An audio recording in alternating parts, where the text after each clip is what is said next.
us. See?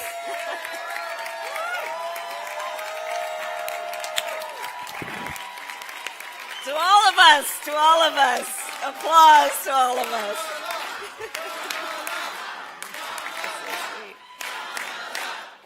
Thank you. Okay, it's my name, don't wear it out.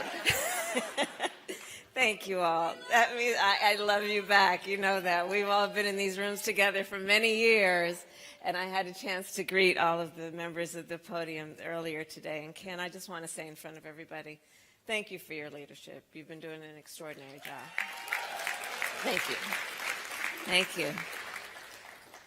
So it's great to see you all. Welcome to California. How's the temperature treating you? So let me just say, let me just start by saying thank you, thank you, thank you, thank you, all of you. Not only for the support you have given me and our campaign in 2024, but most importantly, thank you for what you do for our country. You know, I know the hard work that you all do every day. It is the work that is about the weekends that just vanish. It's about the work that does not trend on social media. It's about the work that may not garner you a standing ovation after you have completed an important task that is in furtherance of what is best for our country. But you all are changing lives. We are changing lives. And we are shaping elections. And all of that strengthens our country. So I start by just saying thank you. Because I am a public face of a lot of the work that we do, and people then come up to me in various places, and when they thank me, they are thanking you for standing up for our democracy, for the rule of law, for values and principles, for community, for the breadth and depth of who we are with all of our beautiful differences as a nation. When they thank me, they are thanking you for the work that you do that are about upholding basic principles that are at the foundation of the Declaration of Independence and the Constitution of the United States. So thank you for everything that you have done, that you are doing, and you will do. And I know, look, this year has not been easy, certainly for any of us. But the leaders here, you've not been deterred. And last month provides proof of that. Last month provides proof of that. In Virginia, Abigail Spanberger will be the first woman governor in that state's history. In New Jersey, Mikey Sherrill won the governor's mansion. In New York, Zohran Mamdani is mayor-elect, having inspired a broad coalition. In California, we passed Proposition 50. And in the Deep South, where maps were intentionally, over a long period of time, been drawn to silence black voters, the people were undeterred. In Mississippi, Democrats broke the Republican supermajority in the state Senate. In Georgia, Alicia Johnson and Peter Hubbard, I hear over there, my Georgia friends, flipped 2 statewide seats. From Richmond to Trenton, from Jackson to Atlanta, from Sacramento to New York. The American people sent a message. They want leaders who fight for affordability, for health care, for the right of people to participate in their democracy. Americans want leaders who fight for them. And that is what we will continue to do in 2026. As we compete in every state, in every district, and every level of government. And obviously, we must focus on the midterms, but Democrats, we must also have a clear vision for what comes after the midterms and then after Trump. We need to answer the question, what comes next for our party and our democracy?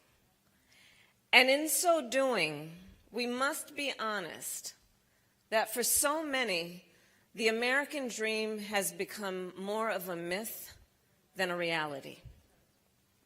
Whether it's the cost of food, energy, health care, transportation, or housing, America is facing an affordability crisis. A crisis that we are witnessing is fueling cynicism, fear, frustration, and a lack of confidence in our systems. At the same time, AI has started to displace jobs, reshape the future of work, and cause Americans across the country to fear being left behind. Meanwhile, social media, which once promised us to make us feel more connected, is increasingly making us feel more isolated and divided. And all of this is happening against the backdrop of a political system that appears to not only be fractured, but broken. Both parties have failed to hold the public's trust. Government is viewed as fundamentally unable to meet the needs of its people. In these and in so many other ways, the people feel that the very institutions that were designed to support them have failed them. And they are not wrong. We must see what is happening. People are done with the status quo, and they're ready to break things to force change. And so, real talk, right? So in comes Donald Trump, casting himself as the change agent, but with empty promises to the American people. Under his leadership, we all know prices are up, inflation is up, unemployment is up, health care costs for millions of Americans are about to double. We all know that in the midst of all this, the truth and reality of the moment, that just a few days ago, he said the economy was, I had to count the pluses, there are 5. A plus, plus, plus, plus, plus. That's what he said when asked, rate the economy. A plus, plus, plus, plus, plus. There is nothing A plus about any of this.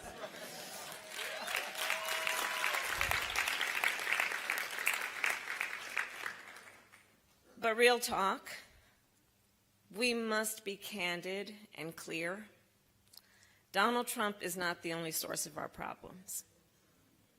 He and the rise of the MAGA movement, I believe, are a symptom of a failed system that is the result of years of outsourcing and offshoring, financial deregulation, growing income inequality, a broken campaign finance system, and endless partisan gridlock, all contributing to how we got here today. So as we plan for what comes after this administration, we cannot afford to be nostalgic for what was in fact a flawed status quo and a system that failed so many.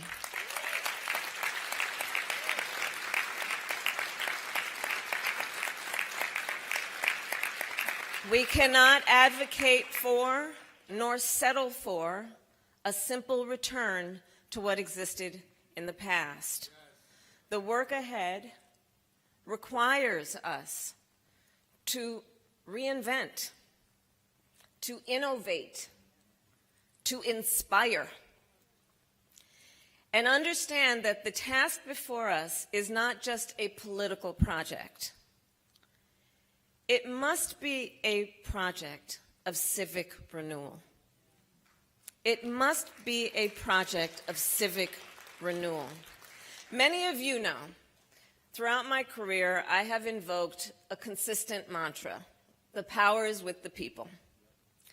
Well, this idea, we all know, comes from the founders. It's not an original thought. It comes from the founders, that in a functioning democracy, we, the people, have the power to shape our own fate. But today, Americans are skeptical of whether this remains true.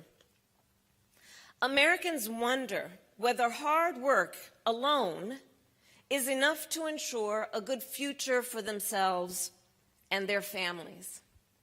They worry that the forces impacting their day-to-day lives are beyond their control. And is it any wonder when today so many of our nation's political and economic power is concentrated in the hands of the very few? Is it any wonder that the people feel this way? Is there any doubt that such concentration of power is the mark of a corrupted system, that it is corrosive to our democracy?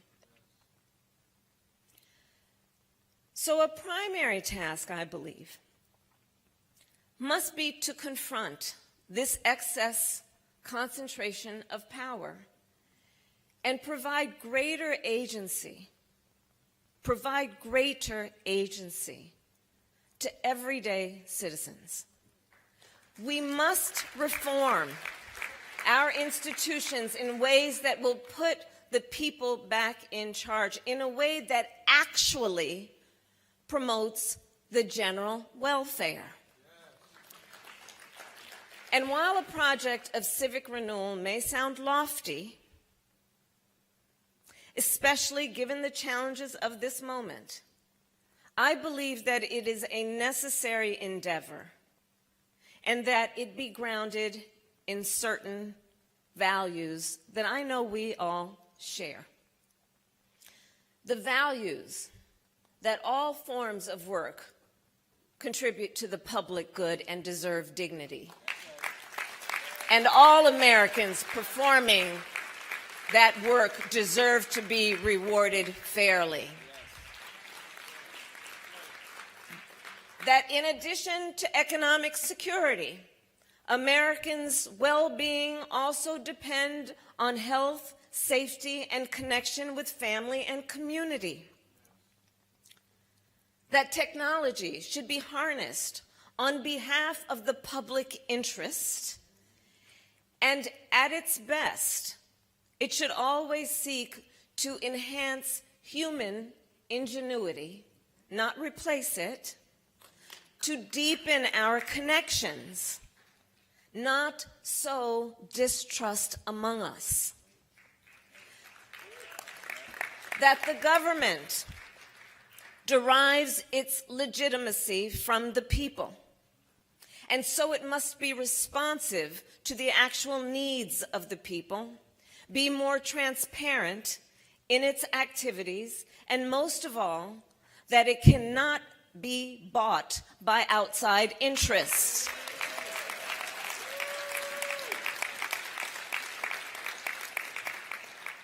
That the advancement of justice and equality strengthens society as a whole, and upholding the rights of the marginalized fortifies the rights of everyone. That to reinstate a sense of civic solidarity, we should provide more opportunities to perform national service, and we must invest in public education, public spaces, and ambitious national projects that remind us of what we can achieve together.